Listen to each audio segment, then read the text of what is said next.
வணக்கம். இன்னைக்கு நான் வந்து ஈக்வி தெரப்பின்ற ஒரு தெரப்பி பத்தி நானு சொல்லப் போறேன் இந்த வீடியோல. இந்த ஈக்வி தெரப்பின்னா என்னன்னு சொன்னா, குதிரைங்கள வச்சு செய்ற தெரப்பி தான் இது. அ இந்த தெரப்பினால ஆட்டிசம் பிள்ளைங்களுக்கு ரொம்ப நல்ல முன்னேற்றம். அவங்கள புரிஞ்சுக்கக்கூடிய என்ன மாதிரியான அவங்களுக்கு பிரச்சனைகள் அதிகமா இருக்குதுன்றத பார்க்கலாம். அ சில பிரச்சனைகளுக்கு நம்ப இந்த இந்த அனிமல்ஸ் அதாவது இந்த குதிரைங்கள வச்சு அந்த ட்ரெயின்டு குதிரைங்க எல்லாமே இந்த குதிரைங்கள வச்சு அவங்களுக்கு அந்த தெரப்பி செய்யும்பொழுது, இந்த பசங்களுக்கு நெறைய ஒரு முன்னேற்றம் இருக்கிறதையும், அது அவங்களுக்கு ரொம்ப நல்ல பயனுள்ளதா இருக்கிறதும் ரிசர்ச் அண்ட் ஸ்டடீஸ்ல வந்து கண்டுபிடிச்சிருக்காங்க. அது இந்த தெரப்பில நானு இம்மானுவேல் கிட்டயும் இது இது செய்யும்பொழுது, இம்மானுவேலுக்கும் அது நல்லா இருந்தது. அது அவனுக்கு பிரயோஜனமா இருந்ததுன்றதையும் நான் பார்த்தேன். அதனால தான் இத நான் உங்களுக்கு உங்களுக்கு இன்ட்ரோடியூஸ் பண்ணலான்னு இருக்கேன். ஒரு வேளை உங்களுக்கு தெரிஞ்சிருக்கலாம். தெரியாதவங்களுக்கு இது நானு எந்த அளவுக்கு இது பிரயோஜனமா இருக்கு, இது எந்த அளவுக்கு வந்து இந்த பசங்களுக்கு ஹெல்ப் பண்ணுது அப்படின்றத ஒரு அவங்களுடைய அவங்களுடைய ஹைப்பர் ஆக்டிவிட்டிக்கு, அவங்களுடைய எமோஷனல் எக்ஸ்சேஞ்சு, அதுக்கப்புறமா வந்து இந்த ஃபோக்கஸிங், அவங்கள வந்து எக்ஸ்பிரஸ் பண்றதுக்கு, இந்த மாதிரியான நெறைய விஷயங்கள் வந்து இந்த தெரப்பி ஹெல்ப் பண்றதா வந்து கண்டுபிடிச்சிருக்கிறாங்க. இதுல நம்ப பார்க்கலாம். நான் இந்த வீடியோல நீங்க பாருங்க. எப்படியெல்லாம் வந்து அவங்க ஆரம்பத்துலருந்து எப்படி அந்த தெரப்பிய கொண்டு போறாங்க, அது எப்படி முடிக்கிறாங்கன்றது இந்த வீடியோல உங்களுக்கு நானு அத காட்டப் போறேன். நம்ம பசங்களெல்லாம் பார்த்தீங்கன்னா, அவங்களுக்கு வந்து புதுசா எத பார்த்தாலுமே பயப்படுவாங்க. சில நேரம் எக்ஸைட்டும் ஆகுவாங்க.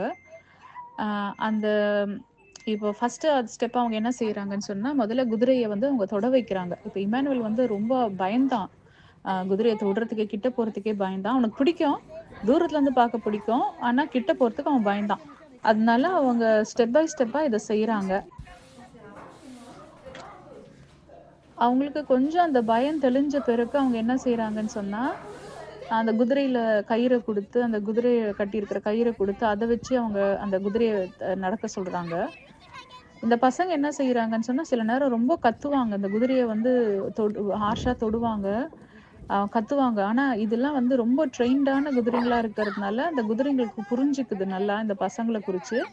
அவங்க அத புரிஞ்சுட்டு அது ரொம்ப அது கோஆப்பரேட் பண்றத நான் பார்த்தேன். அது ரொம்ப ஆச்சரியமா இருந்தது. ஏன்னா வந்து குதிரைங்க வந்து திடீர்னு மிரண்டுடும் இல்லையா? அந்த மாதிரி எதனா பசங்க திடீர்னு கத்துறது, திடீர்னு ஒரு என்ன சொல்றது? ஒரு சடன் மூவ் ஏதாவது பண்ணும்பொழுது, அந்த அனிமல்ஸ் பயப்படும் நார்மலா. ஆனா இந்த குதிரைங்களுக்கு வந்து இதுக்கான ட்ரெய்னிங் குடுத்துருக்காங்க. இது ஸ்பெஷல் குதிரைங்க. அதனால பசங்க என்னதான் கத்துனாலும், என்னதான் அட்டகாசம் பண்ணாலும், அது ரொம்ப அமைதியா இருந்தத நான் பார்த்தேன். அந்த குதிரையில ஏறி உட்கார வைக்கிறதே ஒரு பெரிய சேலஞ்சிங்கான விஷயமா இருந்தது. எனக்கு தெரியும் அவன் ஸ்டார்ட்டிங்ல ப்ராப்ளம் இருக்கும். அதுக்கப்புறம் அத கொஞ்சம் அத வந்து அக்செப்ட் பண்ணுவான்றது எனக்கு தெரியும். ஆனாலும் நான் யோசிச்சேன் எந்த அளவுக்கு அவங்க ட்ரை பண்ணுவாங்கன்னு. ஆனா உண்மையிலேயே அவங்க ரொம்ப கோஆப்பரேட் பண்ணாங்க. குதிரையும் கோஆப்பரேட் பண்ணுச்சு. இம்மானுவேல் வந்து ஏறி முதல்ல என்ன பண்ணாங்கன்னா, ஆ அதுக்கான ஏறுறதுக்கு ஒரு ட்ரம் வச்சிருந்தாங்க. அந்த ட்ரம்ல ஏறி தான் அத ஏற வச்சாங்க இம்மானுவேல. அப்புறம் ஏறி உட்காந்த பிறகு கூட அவன் என்ன பண்ணான்னா, ஒரு பக்கம் அப்படியே அந்த தெரபிஸ்ட் மேல சாஞ்சுக்கிட்டான். என் கைய பிடிச்சுக்கிட்டான். ஸோ 2 பேருமே கூட வந்தா தான் போவேன்ற மாரி சொன்னான்.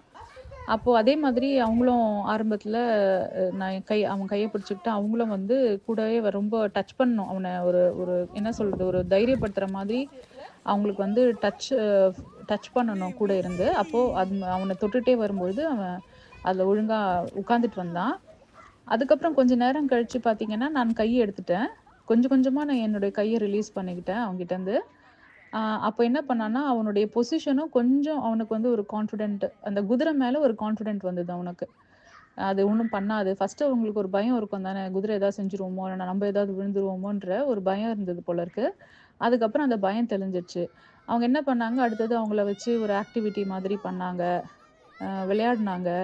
அப்புறம் பார்த்தீங்கன்னா, கடைசியா அந்த குதிரை மேல அவங்க கைய வந்து அவங்க கைய அவ்ளோ டைட்டா புடிச்சிட்டு இருந்தவன், அப்புறம் அவங்க கையும் எடுத்துட்டாங்க. அந்த கயிறு மட்டும் புடிச்சு எடுத்துட்டு போனாங்க. அதுக்கப்புறம் கடைசில நீங்க பார்த்தீங்கன்னா, அவங்க எல்லாம் கைய கூட விட்டுட்டு வ ஆம் கையெல்லாம் மேல தூக்கி எக்ஸர்சைஸ் மாதிரிலாம் அவங்கள பண்ண வச்சு, அவங்களுக்கு இன்னும் அந்த கான்ஃபிடென்ட் லெவல் வந்து அவங்களுக்கு இன்க்ரீஸ் பண்றதுக்கு அவங்க ட்ரை பண்ணாங்க.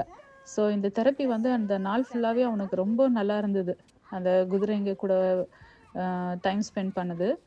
அதுல ரொம்ப ஒரு நல்ல விஷயம் என்னன்னா, அந்த மாதிரி குதிரைங்கள பார்க்கறது ரொம்ப அபூர்வமா இருந்துச்சு. ரொம்ப அவ்ளோ ஒரு அமைதியா, கோஆப்பரேட்டிவா இந்த பசங்கள புரிஞ்சுக்கிட்டது எனக்கு ரொம்ப ஆச்சரியமா தான் இருந்துச்சு. நான் அப்ப யோசிச்சேன், இந்த குதிரைங்க கூட இந்த பசங்கள புரிஞ்சுக்குதுங்க. ஆனா வந்து சில நேரம் நம்மள சுத்தி இருக்கிற மனுஷங்க வந்து இந்த பசங்கள புரிஞ்சுக்க மாட்டேங்கிறாங்க. இவங்கள ஒரு மாரி ட்ரீட் பண்றாங்களேன்னு சொல்லும்பொழுது, அது கொஞ்சம் கவலையா தான் இருந்தது. ஆனாலும் பாருங்க, இந்த இந்த மாதிரிலாம் கூட இருக்குது. இந்த மாதிரியெல்லாம் தெரப்பீஸ் இருக்குது. இதெல்லாம் அவங்களுக்கு பிரயோஜனமா இருக்கு. இத வச்சு நடத்துறாங்க. ஒரு ஒரு அசோசியேஷன்லாம் வச்சு செய்றாங்கன்னு சொல்லும்பொழுது, இதெல்லாம் ஒரு நல்ல விஷயமா நான் இங்க பார்க்குறேன். நீங்க என்ன பண்ணலாம்? ஆனா இந்த மாதிரி வந்து இந்தியால இருக்குதான்னு எனக்கு தெரியல.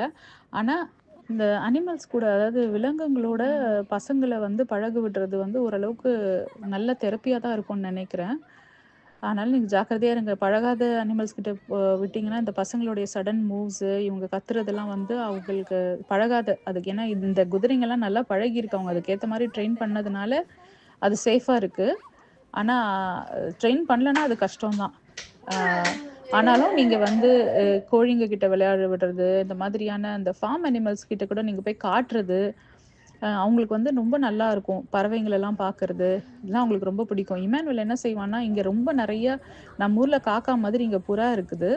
அந்த புறாங்க ரோட்ல போனா போதும், இவன் பின்னாடியே ஓடி போவான். சின்ன வயசுலலாம் ரொம்ப நான் கஷ்டப்பட்டுருக்கிறேன். இந்த புறா பின்னாடி ஓடி போவான், கைய விட்டுட்டு ஓடுவான்.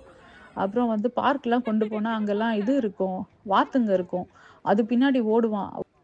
ஒரு தடவ இப்படிதான் நான் பார்க்குக்கு கொண்டு போகும்பொழுது, அந்த பார்க்ல இருந்த வாத்து பின்னாடியே போய் தண்ணீல இறங்கிட்டான். நான் பார்க்கறதுக்குள்ள டக்குன்னு ஓடி போயிட்டான் எனக்கு முன்னாடி. அவ்ளோ ஃபாஸ்ட்டா அவன் ஓடி போயிட்டான். ஸோ பசங்களுக்கு வந்து இந்த அனிமல்ஸ்லாம் முக்கியமா அந்த ஆட்டிசம் பசங்களுக்கு அனிமல்ஸ்னா ரொம்ப பிடிக்கும். அது அவங்களுக்கு ஒரு நல்ல தெரப்பியாவும் இருக்குது. நீங்க ஃபிஷ் டேங்க் கூட ட்ரை பண்ணலாம். சரி, நன்றி. நீங்க இதுவரைக்கும் பார்த்ததுக்கு. நான் அடுத்த வீடியோல வேற ஒரு ஆக்டிவிட்டியோட, வேற ஒரு இன்ட்ரஸ்டிங்கான விஷயத்தோட உங்கள நான் சந்திக்கிறேன். பை.